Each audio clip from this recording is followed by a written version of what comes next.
ಮಾನ ಮರ್ಯಾದೆ ಏನಾರ ಕಾಂಗ್ರೆಸ್ ಪಕ್ಷದವ್ರಿಗೆ ಸರ್ಕಾರದವ್ರಿಗಿದ್ರೆ ಅವರೇನು ಸಾಧನೆ ಮಾಡಿದ್ದಾರೆ ಅನ್ನೋದನ್ನ ಹೇಳಬೇಕು. ರಾಜ್ಯದ ಜನತೆ ಮುಂದೆ, ದೇಶದ ಜನತೆ ಮುಂದೆ ಹೇಳಬೇಕು. ಇವತ್ತು ಕಾಂಗ್ರೆಸ್ ಪಕ್ಷ ತನ್ನ ಪ್ರಣಾಳಿಕೆಯಲ್ಲಿ ಈ ದೇಶದಲ್ಲಿರ್ತಕ್ಕಂಥ 66 ಕೋಟಿ ಮಹಿಳೆಯರಿಗೆ, ಅಂದರೆ 1 ಲಕ್ಷ ರೂಪಾಯಿ ಒಬ್ಬರು ಮಹಿಳೆಯರಿಗೆ ಅಂತ ಹೇಳಿದ್ರೆ 66 ಕೋಟಿ ಮಹಿಳೆಯರಿದ್ದಾರೆ. ಎಷ್ಟಾಯಿತು? ಹೆಚ್ಚು ಕಮ್ಮಿ 60-65 ಲಕ್ಷ ಕೋಟಿ ಅದಕ್ಕೆ ಬೇಕಾಗ್ತದೆ. ಈ ರೀತಿ ಜನರಿಗೆ ಟೋಪಿ ಹಾಕ್ಕೊಂಡು ಗ್ಯಾರಂಟಿಗಳು ನೆಪ ಮಾಡಿಕೊಂಡು ಜನರಿಗೆ ಟೋಪಿ ಹಾಕ್ತಾ ಇರ್ತಕ್ಕಂಥ ಕಾಂಗ್ರೆಸ್ ಪಕ್ಷದವರು, ನರೇಂದ್ರ ಮೋದಿಜಿಯವರು ಏನಿದ್ದಾರೆ ದೇಶದ ಪ್ರಧಾನಮಂತ್ರಿಗಳು, ನಿಜವಾಗ್ಲೂ ಕೂಡ ದೇಶದಲ್ಲಿರ್ತಕ್ಕಂಥ ಬಡವರು ರೈತರ ಬದುಕನ್ನು ಕಟ್ಕೊಡ್ತಕ್ಕಂಥ ಕೆಲಸ ಮಾಡ್ತಾ ಇದ್ದಾರೆ. ಇವತ್ತೇನು ಇವರು ಚೊಂಬು ಹಿಡ್ಕೊಂಡು ಹೊರಟಿದ್ದಾರೆ, ಜನ ಇವತ್ತು ಚೊಂಬು ಕೊಟ್ಟಿದ್ದಾರೆ. ಏನು ಇಡೀ ದೇಶದಲ್ಲಿ 400ಕ್ಕೂ ಹೆಚ್ಚು ಸಂಸದರು ಗೆದ್ದಿದ್ರು ಒಂದು ಸಂದರ್ಭದಲ್ಲಿ ಕಾಂಗ್ರೆಸ್ ಪಕ್ಷ, ಇವತ್ತು 40ಕ್ಕೆ ಇಳಿದಿದ್ದಾರೆ ಅಂತ ಹೇಳಿದ್ರೆ ಜನ ಇವರಿಗೆ ಮಂಗಳಾರತಿ ಎತ್ತಿದ್ರಿಂದಲೇ ಇವತ್ತು ಈ ಪರಿಸ್ಥಿತಿ ಕಾಂಗ್ರೆಸ್ ಪಕ್ಷಕ್ಕೆ ಬಂದಿರತಕ್ಕಂಥದ್ದು.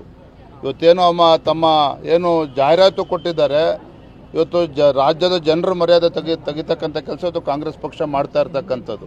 ಇವ್ರಿಗೆ ತಕ್ಕ ಉತ್ತರ ಭಾರತ. ನಿಮ್ಮ ಉಬ್ಬಿದ ರಕ್ತನಾಳಗಳ ಸಮಸ್ಯೆಗೆ ಎವಿಸ್ ಆಸ್ಪತ್ರೆಯಲ್ಲಿ ಕೇವಲ 30 ನಿಮಿಷದ ಲೇಸರ್ ಚಿಕಿತ್ಸೆಯೊಂದಿಗೆ ಮುಕ್ತಿ ಹೊಂದಬಹುದು. ಹೆಚ್ಚಿನ ವಿವರಗಳಿಗಾಗಿ ಸಂಪರ್ಕಿಸಿ 8088837300. ಜನತಾ ಪಾರ್ಟಿ ಅಲ್ಲ, ಈ ರಾಜ್ಯದ ದೇಶದ ಮತದಾರರೇ ಈ ಮುಂದಿನ ಲೋಕಸಭಾ ಚುನಾವಣೆ ಉತ್ತರ ನೀಡ್ತಾರೆ. ಮಾನ ಮರ್ಯಾದೆ ಏನಾರ ಕಾಂಗ್ರೆಸ್ ಪಕ್ಷದವ್ರಿಗೆ ಸರ್ಕಾರದವ್ರಿಗಿದ್ರೆ ಅವರೇನು ಸಾಧನೆ ಮಾಡಿದ್ದಾರೆ ಅನ್ನೋದನ್ನ ಹೇಳಬೇಕು. ರಾಜ್ಯದ ಜನತೆ ಮುಂದೆ, ದೇಶದ ಜನತೆ ಮುಂದೆ ಹೇಳಬೇಕು. ಇವತ್ತು ಕಾಂಗ್ರೆಸ್ ಪಕ್ಷ ತನ್ನ ಪ್ರಣಾಳಿಕೆಯಲ್ಲಿ ಈ ದೇಶದಲ್ಲಿರ್ತಕ್ಕಂಥ 66 ಕೋಟಿ ಮಹಿಳೆಯರಿಗೆ, ಅಂದರೆ 1 ಲಕ್ಷ ರೂಪಾಯಿ ಒಬ್ಬರು ಮಹಿಳೆಯರಿಗೆ ಅಂತ ಹೇಳಿದ್ರೆ 66 ಕೋಟಿ ಮಹಿಳೆಯರಿದ್ದಾರೆ. ಎಷ್ಟಾಯಿತು? ಹೆಚ್ಚು ಕಮ್ಮಿ 60-65 ಲಕ್ಷ ಕೋಟಿ ಅದಕ್ಕೆ ಬೇಕಾಗ್ತದೆ.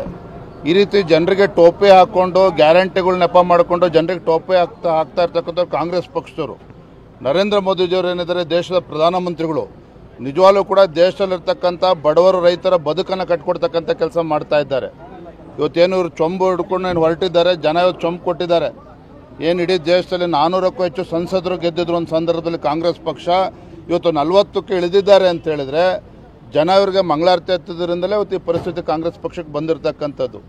ಇವತ್ತೇನು ತಮ್ಮ ಏನು ಜಾಹೀರಾತು ಕೊಟ್ಟಿದ್ದಾರೆ, ಇವತ್ತು ರಾಜ್ಯದ ಜನರ ಮರ್ಯಾದೆ ತೆಗಿತಕ್ಕಂಥ ಕೆಲಸ ಇವತ್ತು ಕಾಂಗ್ರೆಸ್ ಪಕ್ಷ ಮಾಡ್ತಾ ಇರ್ತಕ್ಕಂಥದ್ದು.